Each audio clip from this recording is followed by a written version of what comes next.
La necesidad de la obra del Espíritu. Y pondré dentro de vosotros mi espíritu. Ezequiel 36:27. Una característica notable de los milagros de Cristo es que ninguno de ellos es innecesario. Los presuntos milagros de Mahoma y los de la Iglesia de Roma, aun si se considerasen milagros, son un muestrario de hechos extravagantes. Supongan que San Dionisio hubiese caminado con su cabeza sostenida en sus manos después de haber sido decapitado. ¿Qué propósito práctico se habría logrado con esa acción? Para efectos de conferir algún bien práctico a la humanidad, muy bien se hubiera podido quedar en su tumba. Los milagros de Cristo, en cambio, nunca fueron innecesarios. No constituyen unos caprichos del poder, y si bien es cierto que son manifestaciones de poderío, todos cumplían un propósito práctico. Lo mismo puede decirse respecto a las promesas de Dios. No tenemos ni una sola promesa en la Escritura que pudiera ser considerada como un mero capricho de la gracia. Así como cada milagro fue necesario, absolutamente necesario, igualmente necesaria ha sido cada promesa contenida en la palabra de Dios. Por eso yo puedo extraer un argumento del texto que tenemos ante nosotros, y yo pienso que puedo hacerlo de manera muy concluyente, en el sentido de que si Dios prometió en el pacto realizado con los miembros de su pueblo poner su espíritu dentro de ellos, esa promesa tuvo que ser absolutamente necesaria.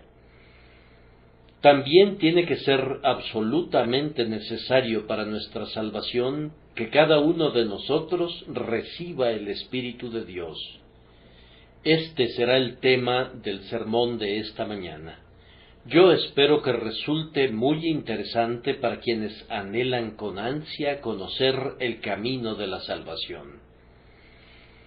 Comenzamos, entonces, estableciendo esta proposición: la obra del Espíritu Santo es absolutamente necesaria para nosotros si es que queremos ser salvos.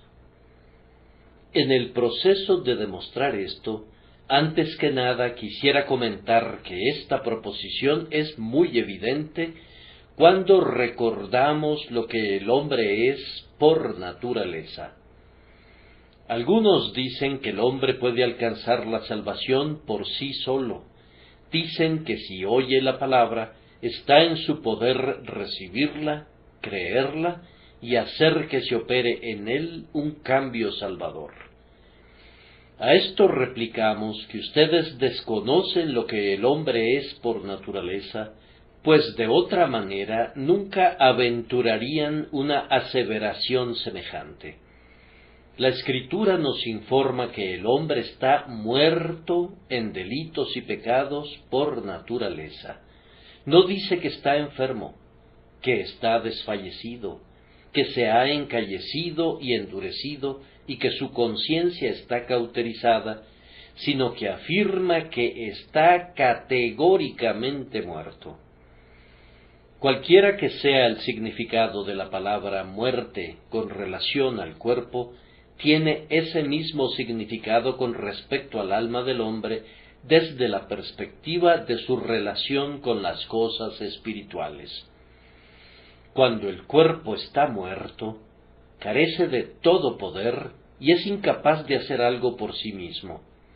Entonces, cuando el alma del hombre está muerta en un sentido espiritual, si la figura tiene alguna validez, tiene que ser plena y completamente impotente e incapaz de hacer algo por sí misma o para sí misma. Cuando vean que los muertos se levanten por sí solos de sus tumbas, cuando vean que se quiten el sudario que los cubre y que abran las tapas de sus propios féretros y caminen por nuestras calles vivos y animados, todo ello como resultado mediante su propio poder, entonces tal vez puedan creer que las almas que están muertas en el pecado pueden volverse a Dios, pueden recrear su propia naturaleza y por sí solas pueden hacerse herederas del cielo, aunque antes fueran hijas de ira. Pero observen que sólo pueden hacerlo hasta entonces. El trasfondo del Evangelio es que el hombre está muerto en el pecado y que la vida divina es un don de Dios. Y tendrías que ir en contra de todo este trasfondo antes de poder suponer que el hombre puede conocer y amar a Cristo prescindiendo de la obra del Espíritu Santo. El Espíritu encuentra a los hombres tan desprovistos de vida espiritual como lo estaban los huesos secos de Ezequiel. Él une los huesos y arma el esqueleto, y luego viene de los cuatro vientos y sopla sobre los muertos, y ellos viven y se ponen de pie. Conforman un ejército grande en extremo y adoran a Dios. Pero aparte de eso, aparte de la influencia vivificadora del Espíritu de Dios, las almas de los hombres yacen en el valle de los huesos secos y están muertas y muertas por toda la eternidad. Pero la Escritura no sólo nos dice que el hombre está muerto en el pecado, nos dice algo peor que eso, es a saber, que Él es plena y categóricamente reacio a todo lo que sea bueno y recto. Los designios de la carne son enemistad contra Dios, porque no se sujetan a la ley de Dios, ni tampoco pueden. Romanos 8:7. Revisen toda la Escritura y continuamente encontrarán que la voluntad del hombre es descrita como contrapuesta a las cosas de Dios. ¿Qué dijo Cristo en aquel texto tan citado por los arminianos para refutar la propia doctrina que claramente enuncia? ¿Qué les dijo Cristo a quienes imaginaban que los hombres se acercarían sin necesidad de que se ejerciera la influencia divina? Les dijo, primero, ninguno puede venir a mí si el Padre que me envió no le trajere. Pero después dijo algo todavía más contundente: no queréis venir a mí para que tengáis vida. Nadie quiere venir. Ahí radica el mal mortal. No sólo afirma que el hombre es impotente para hacer lo bueno, sino que es lo suficientemente fuerte para hacer lo malo, y que su voluntad está irremisiblemente contrapuesta a todo lo bueno. Anda, arminiano, dile a tus oyentes que vendrán si así lo quieren, pero has de saber que tu Redentor te mira a la cara y te dice que estás diciendo una mentira. Los hombres no quieren venir, nunca vendrán por sí solos.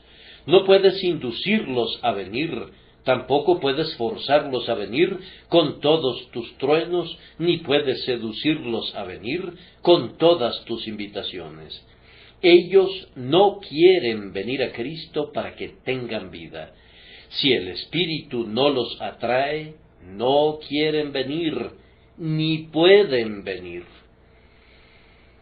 Entonces, partiendo del hecho de que la naturaleza del hombre es hostil al Espíritu Divino, que odia la gracia, que desprecia la manera en que la gracia le es otorgada, porque inclinarse para recibir la salvación gracias a los actos de otro es algo que va en contra de su propia naturaleza altiva, por todo eso es necesario que el Espíritu de Dios obre para cambiar la voluntad, para corregir la inclinación del corazón, para poner al hombre en el sendero correcto y darle las fuerzas necesarias para que corra en él. Oh, si analizas al hombre y lo entiendes, no puedes evitar reconocer la necesidad de la obra del Espíritu Santo. Un gran escritor ha comentado muy acertadamente que nunca conoció a ningún hombre que sostuviera algún gran error teológico, que no sostuviera conjuntamente alguna doctrina que minimizara la depravación del hombre. El arminiano acepta que es cierto que el hombre se encuentra en una condición caída, pero sostiene que todavía le queda algún poder a su voluntad y que esa voluntad es libre, que el hombre puede levantarse por sí solo. Minimiza el carácter desesperado de la caída del hombre. Por otro lado, el antinomiano dice que el hombre no puede hacer nada, que no es responsable en absoluto y que no está obligado a hacer nada, ya que no es su deber creer, ni tampoco es su deber arrepentirse. También reduce la pecaminosidad del hombre y no tiene una visión correcta de la caída. Pero una vez que se adopta el punto de vista correcto, es a saber que el hombre está completamente caído, que es impotente, que es culpable, que está manchado y que está perdido y condenado, entonces se tendrá una sana doctrina en todos los puntos del grandioso Evangelio de Jesucristo. Tan pronto crees que el hombre es lo que la Escritura afirma que es, tan pronto crees que su corazón es depravado, que sus afectos son pervertidos, que su entendimiento está ensombrecido y que su voluntad es perversa, entonces tú tienes que sostener que si un desgraciado así descrito puede ser salvado, tiene que ser por la obra del Espíritu de Dios y del Espíritu de Dios únicamente. Tengo otra prueba a la mano. La salvación tiene que ser una obra del Espíritu en nosotros, porque los medios usados en la salvación son de por sí inadecuados para el cumplimiento de la obra. ¿Y cuáles son los medios de la salvación? Bien, ante todo y de manera primordial, figura la predicación de la palabra de Dios. Un mayor número de hombres es llevado a Cristo por la predicación que por cualquier otro medio, pues es el primero y el primordial instrumento de Dios. Es la espada del Espíritu, viva y eficaz, que penetra hasta partir las coyunturas y los tuétanos. Agradó a Dios salvar a los creyentes por la locura de la predicación. Pero, ¿qué hay en la predicación que salve a las almas?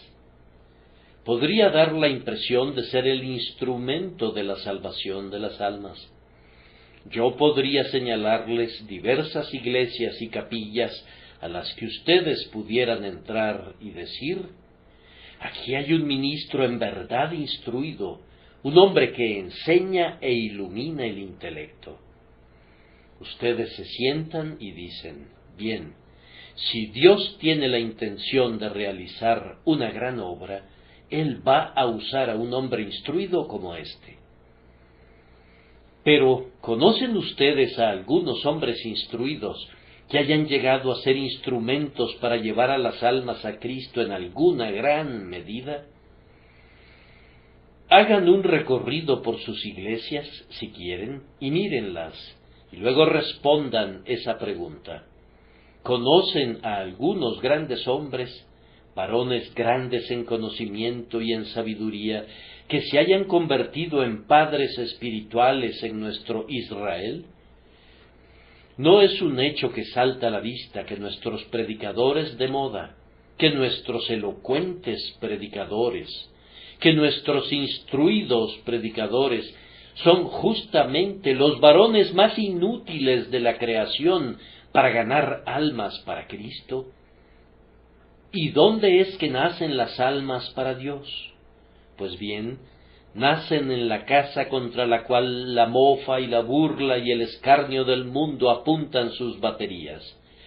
Los pecadores son convertidos por medio del varón cuya elocuencia es tosca y burda, del varón que no tiene nada que lo haga interesante ante sus semejantes, que tiene que caer diariamente de rodillas y confesar su propia insensatez, y que cuando el mundo habla muy mal de él, siente que merece todo eso, puesto que él es sólo un vaso de barro en el que Dios se agrada en poner su tesoro celestial.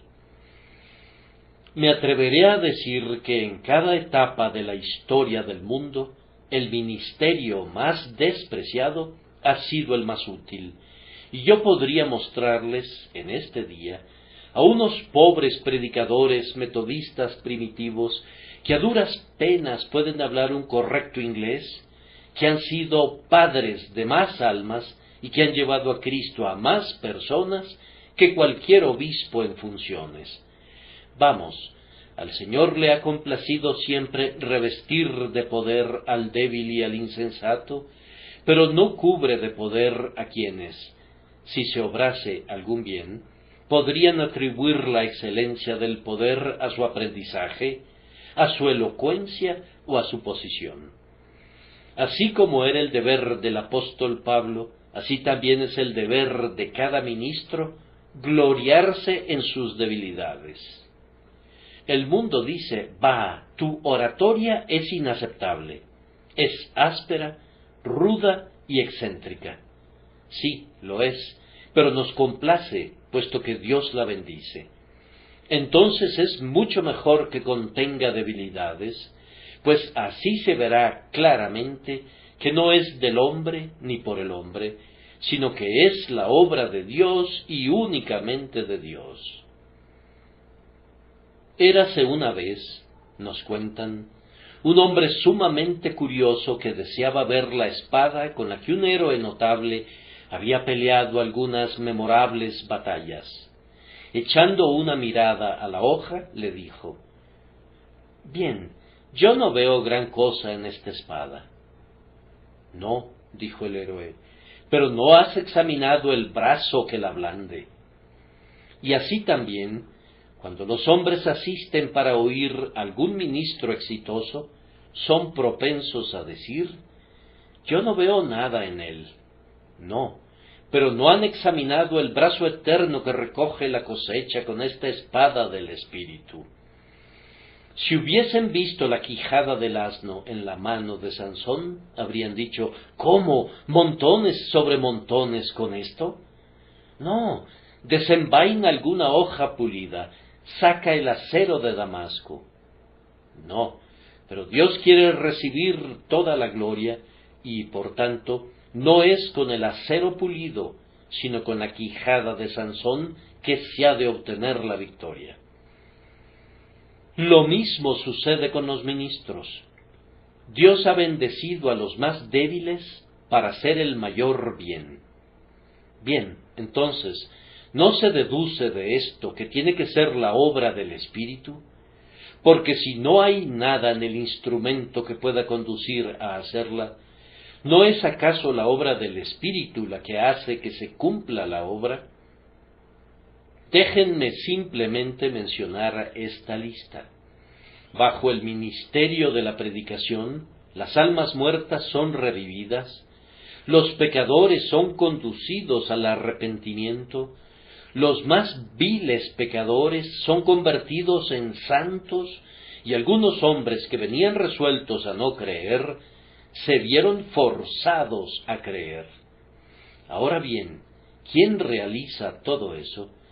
Si dices que se debe al ministerio, entonces yo me despido de tu sano juicio, porque no hay nada en un ministerio exitoso que tienda a hacerlo.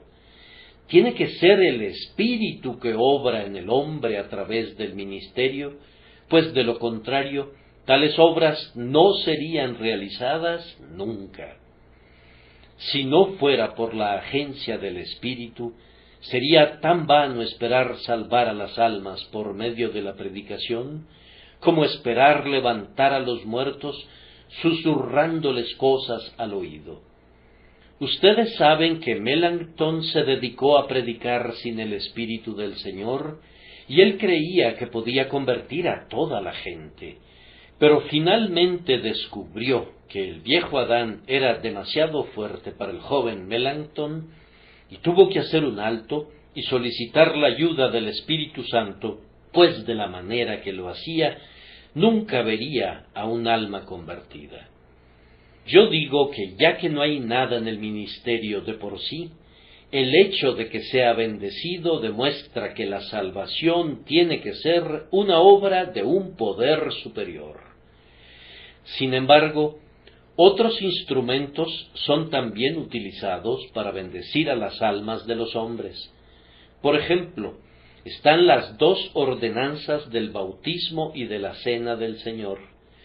Ambas ordenanzas son constituidas en ricos instrumentos de la gracia. Pero permítanme preguntarles, ¿acaso hay algo en el bautismo que tenga la posibilidad de bendecir a alguien? ¿Acaso la inmersión en el agua puede tener la más leve tendencia a ser bendecida para el alma? Y luego, con relación a comer el pan y a beber el vino en la cena del Señor, ¿puede cualquier hombre racional concebir de alguna manera que haya algo en el simple trozo de pan que comemos y en el vino que bebemos?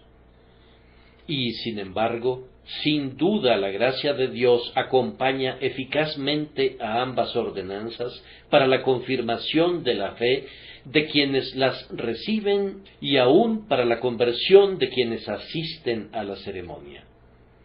Tiene que haber algo, entonces, más allá de la ceremonia externa. De hecho, el Espíritu de Dios tiene que dar testimonio por medio del agua, tiene que dar testimonio por medio del vino y dar testimonio por medio del pan, pues de lo contrario, ninguna de estas cosas podría servir de instrumento de la gracia para nuestras almas. No podrían edificarnos ni podrían ayudarnos a tener comunión con Cristo. No podrían tender a generar la convicción en los pecadores ni a establecer a los santos. Entonces, con base en estos hechos, concluimos que tiene que haber una influencia superior, invisible y misteriosa, la influencia del Divino Espíritu de Dios. En tercer lugar, permítanme recordarles de nuevo que puede verse claramente la absoluta necesidad de la obra del Espíritu Santo en el corazón partiendo de este hecho, que todo lo que ha sido hecho por Dios el Padre y todo lo que ha sido hecho por Dios el Hijo es ineficaz para nosotros, a menos que el Espíritu les revele estas cosas a nuestras almas. En primer lugar, nosotros creemos que Dios el Padre elige a su pueblo. Él lo eligió para sí desde antes de todos los mundos. Pero permítanme preguntarles, ¿qué efecto puede tener en alguien la doctrina de la elección mientras el Espíritu de Dios no entre en él? ¿Cómo sé que Dios me eligió desde antes de la fundación del mundo? ¿Cómo se pudiera saber eso? ¿Puedo subir al cielo y leerlo en el rollo? ¿Es posible que me abra paso a través de las densas nieblas que ocultan la eternidad y que abra los 7 sellos del libro y lea que mi nombre se encuentra registrado allí? Ah, no. La elección es una letra muerta tanto en mi conciencia como en el efecto que pudiera producir en mí, mientras el Espíritu de Dios no me llame de las tinieblas a su luz admirable. Y luego, gracias a mi llamado, veo mi elección, y sabiéndome llamado por Dios, sé que he sido elegido por Dios desde antes de la fundación del mundo. La doctrina de la elección es algo muy precioso para un hijo de Dios. ¿Pero qué la hace valiosa? Nada excepto la influencia del Espíritu. Mientras el Espíritu no abra los ojos para leerla, mientras el Espíritu no divulgue el secreto místico, ningún corazón puede conocer su elección. Ningún ángel reveló jamás a hombre alguno que era elegido de Dios. Quien lo hace es el Espíritu. Él mediante sus operaciones divinas, da un infalible testimonio a nuestros espíritus de que somos nacidos de Dios, y entonces somos capacitados para leer nuestro título de propiedad sin gravamen en las mansiones en los cielos. Además, miren el pacto de gracia. Sabemos que Dios el Padre hizo un pacto con el Señor Jesucristo desde antes de todos los mundos, y que en ese pacto le fueron dadas y le fueron garantizadas a Él las personas de todo su pueblo. Pero ¿de qué nos serviría el pacto? ¿O cuál sería su utilidad para nosotros si el Espíritu Santo no nos entregara las bendiciones del pacto? El pacto es, por decirlo así, un árbol alto cargado de frutos. Si el Espíritu no sacudiera ese árbol e hiciera que el fruto caiga para que llegue hasta el nivel donde nos encontramos, ¿cómo podríamos alcanzarlo? Traigan aquí a cualquier pecador y díganle que existe un pacto de gracia, ¿y qué se ganaría con ello?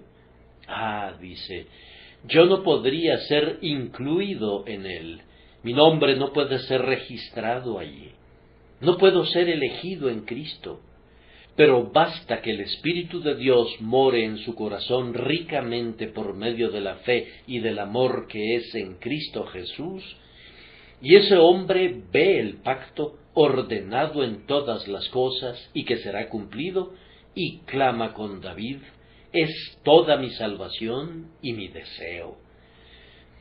Consideren igualmente la redención de Cristo.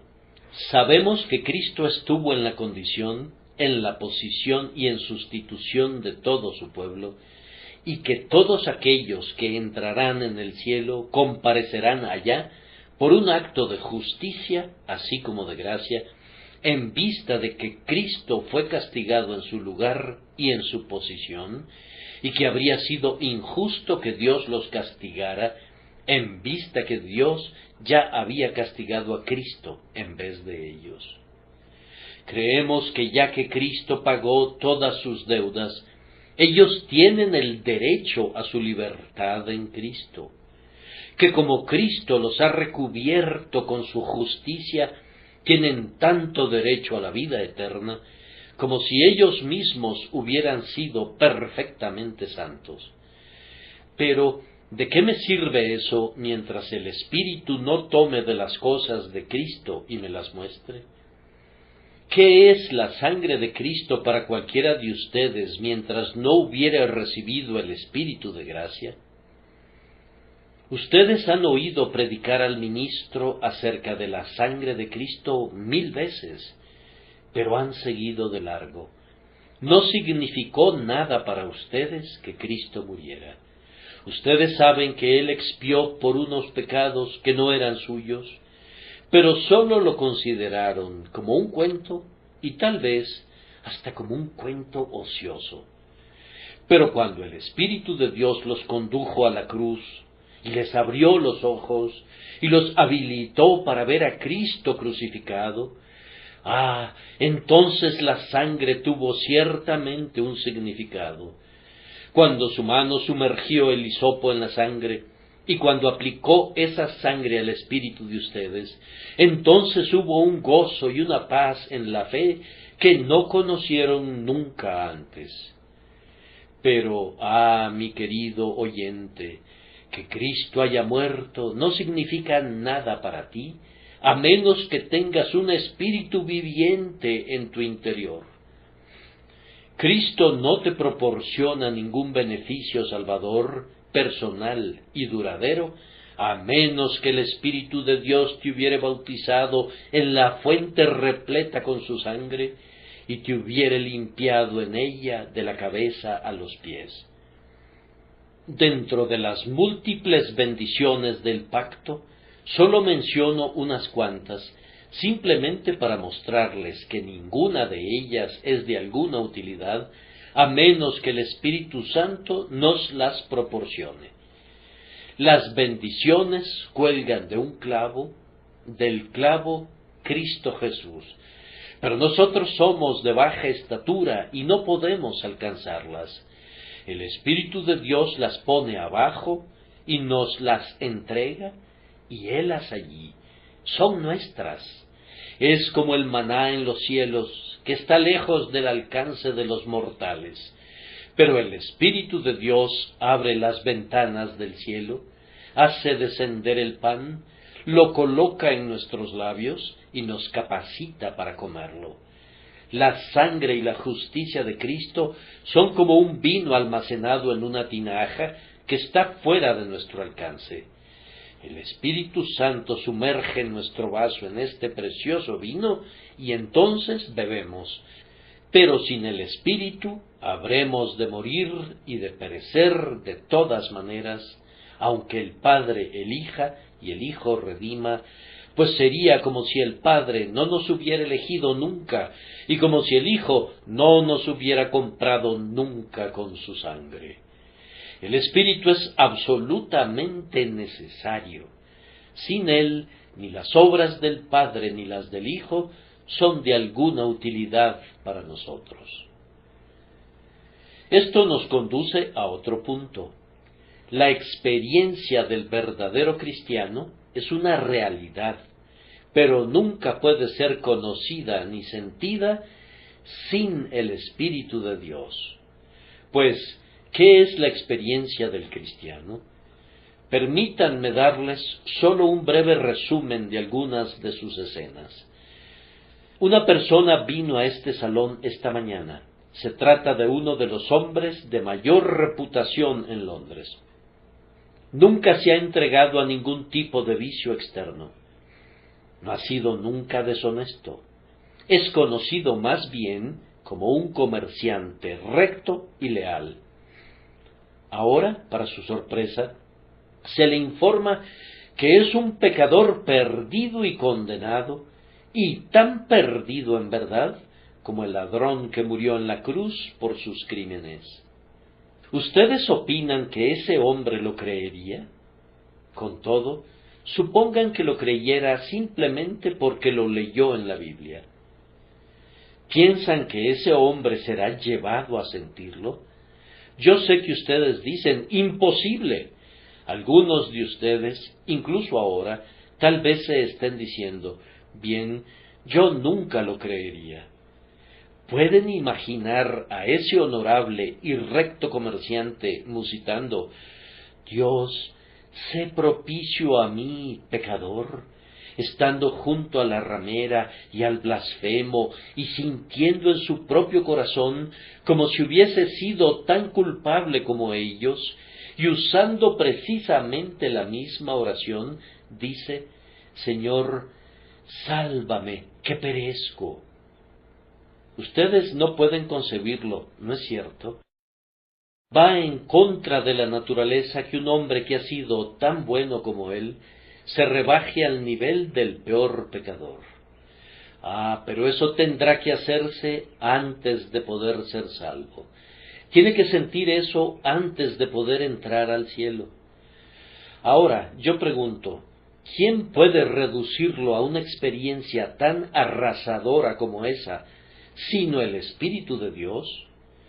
Yo sé muy bien que la naturaleza arrogante no se doblega a hacer eso. Todos nosotros somos aristócratas en nuestra propia justicia. No nos gusta doblarnos hacia el suelo ni ser contados entre los pecadores comunes. Si somos conducidos allá, tiene que ser el Espíritu de Dios el que nos derribe. Vamos, yo sé que si alguien me hubiera dicho que tenía que clamar a Dios pidiéndole misericordia, y que tenía que confesar que había sido el más vil de los viles, yo me habría reído en su cara. Yo le habría dicho, ¿cómo? Yo no he hecho nada particularmente malo, yo no le he hecho daño a nadie. Y sin embargo, yo sé que en este preciso día puedo tomar mi lugar en la más baja posición, y cuando entre en el cielo me sentiré feliz al sentarme entre los peores pecadores para alabar al poderoso amor que me ha salvado de mis pecados. Ahora, ¿Qué produce esta humillación del corazón? La gracia. Va en contra de la naturaleza que un hombre honesto e íntegro a los ojos del mundo se sienta un pecador perdido. Tiene que ser el resultado de la obra del Espíritu Santo, pues de lo contrario nunca se haría. Bien, después que un hombre ha sido traído aquí, ¿puedes concebir que ese hombre sienta por fin un remordimiento de conciencia y que se ha conducido a creer que su vida pasada merece la ira de Dios? Su primer pensamiento sería: bueno, ahora voy a vivir mejor de lo que he vivido jamás. Diría: ahora voy a intentar hacer el papel de un ermitaño y voy a provocarme tormentos por aquí y por allá, y voy a negarme a mí mismo, y voy a hacer penitencia, y de esa manera, dándole importancia a las ceremonias externas de la religión, aunado al desarrollo de un elevado carácter moral, sin duda he de borrar cualesquiera suciedades y manchas que hayan existido. ¿Pueden suponer que ese hombre sea conducido finalmente a sentir que, si llega alguna vez al cielo, tendría que llegar allá por medio de la justicia de alguien más? ¿Por medio de la justicia de otra persona? Pregunta. Yo no quiero ser recompensado por lo que otro individuo haga. No lo quiero. Voy a ir y voy a jugarme el todo por el todo. Voy a llegar allá gracias a lo que yo mismo haga. Dime qué tengo que hacer y lo haré. Me sentiré orgulloso de hacerlo, sin importar cuán humillante pudiera ser, para poder ganar por fin el amor y la estimación de Dios. Ahora, ¿puedes concebir que un hombre que piense así sea conducido a sentir que no puede hacer nada? Aunque se considere un hombre bueno, no puede hacer absolutamente nada que amerite el amor y el favor de Dios, y si va al cielo, tiene que ir gracias a lo que Cristo hizo. De la misma manera que el borracho tiene que ir allá por medio de los méritos de Cristo, así este hombre moral ha de entrar en la vida sin poseer nada excepto la perfecta justicia de Cristo, y por haber sido lavado en la sangre de Jesús. Decimos que esto es tan contrario a la naturaleza humana, que es tan diametralmente opuesto a todos los instintos de nuestra pobre humanidad caída, que nada sino el Espíritu de Dios puede llevar a un hombre a desnudarse de toda la justicia propia y de toda la fortaleza de la criatura, y a verse forzado a descansar y a apoyarse sencilla y enteramente en Jesucristo el Salvador. Esas dos experiencias bastarían para demostrar la necesidad de que el Espíritu Santo convierta a un hombre en un cristiano. Pero permítanme describir ahora a un cristiano tal como es después de su conversión. Si llega la aflicción, tormentas de aflicción, él mira a la tempestad a la cara y dice: yo sé que todas las cosas obran para mi bien. Sus hijos fallecen, la compañera de su seno es llevada a la tumba. Él dice: Jehová dio y Jehová quitó, sea el nombre de Jehová bendito. Su hacienda fracasa, su cosecha se malogra, las perspectivas de su negocio son turbias, todo parece perdido y él se ve reducido a la pobreza. Dice: aunque la higuera no florezca, ni en las vides haya frutos, aunque falte el producto del olivo y los labrados no den mantenimiento, y las ovejas sean quitadas de la majada y no haya vacas en los corrales, con todo, yo me alegraré en Jehová y me gozaré en el Dios de mi salvación.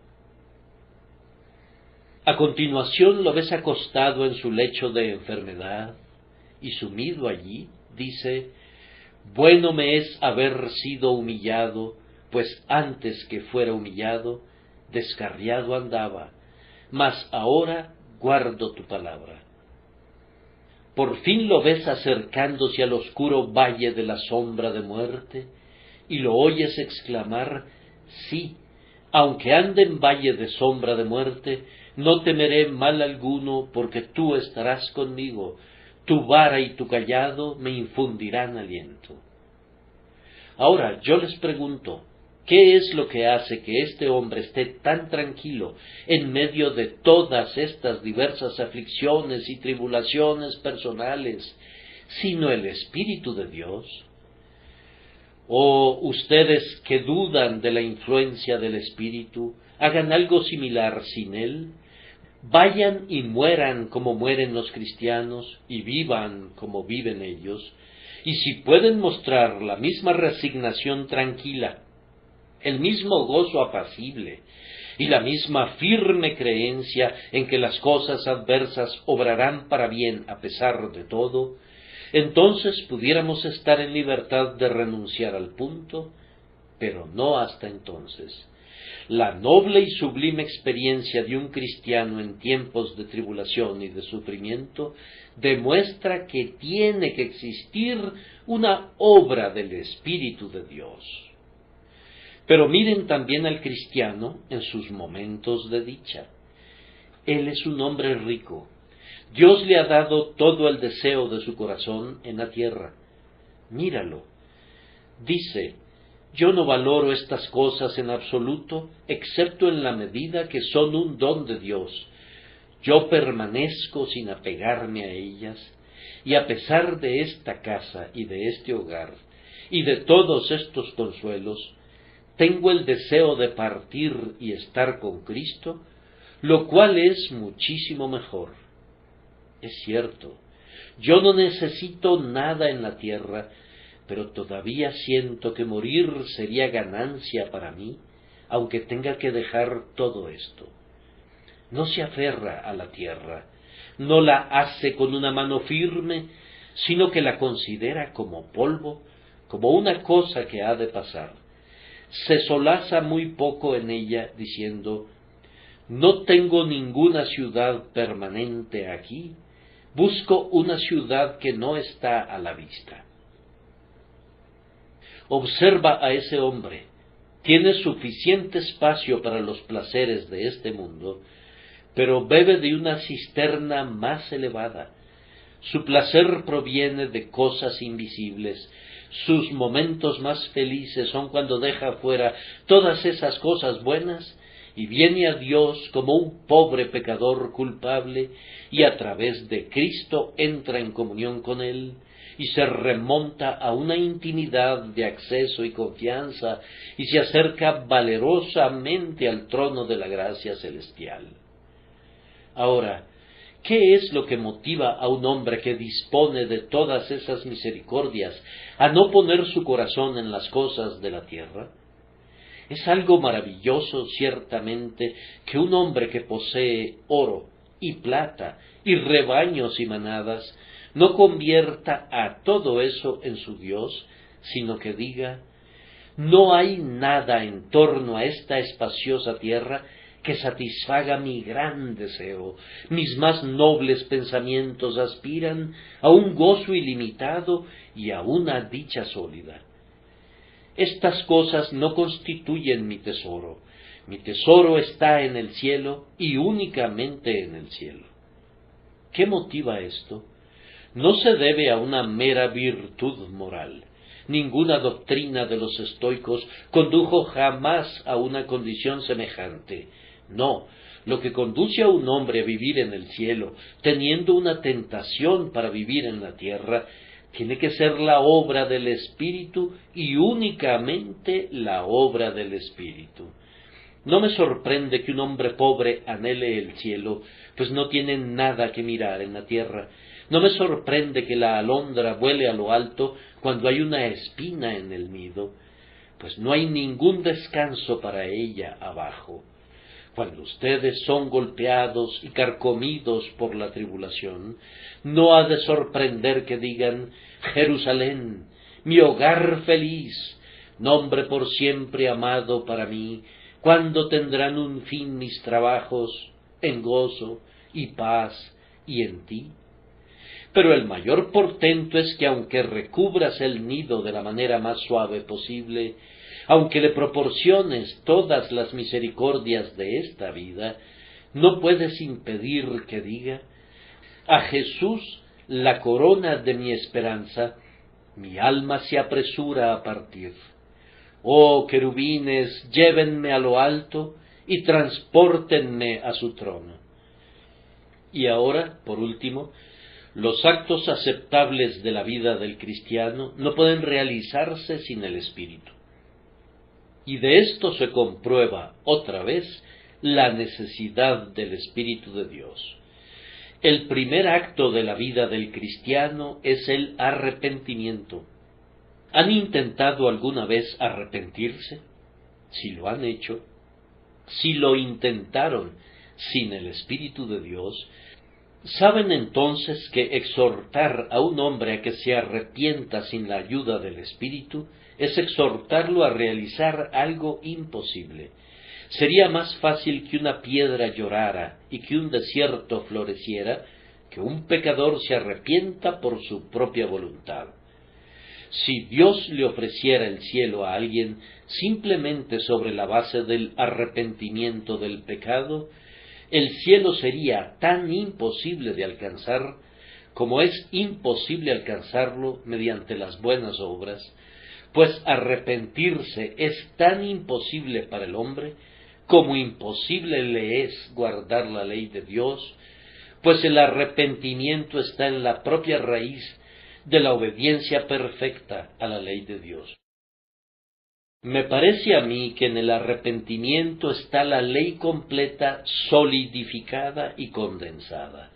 Y si un hombre pudiese arrepentirse por su propia voluntad, entonces no habría necesidad de un Salvador, ya que puede ir de igual manera al cielo, escalando de inmediato las empinadas laderas del Sinaí. El acto siguiente en la vida divina es la fe. Tal vez ustedes piensen que la fe es algo muy fácil, pero si son llevados alguna vez a sentir la carga del pecado, descubrirían que no es una labor tan fácil.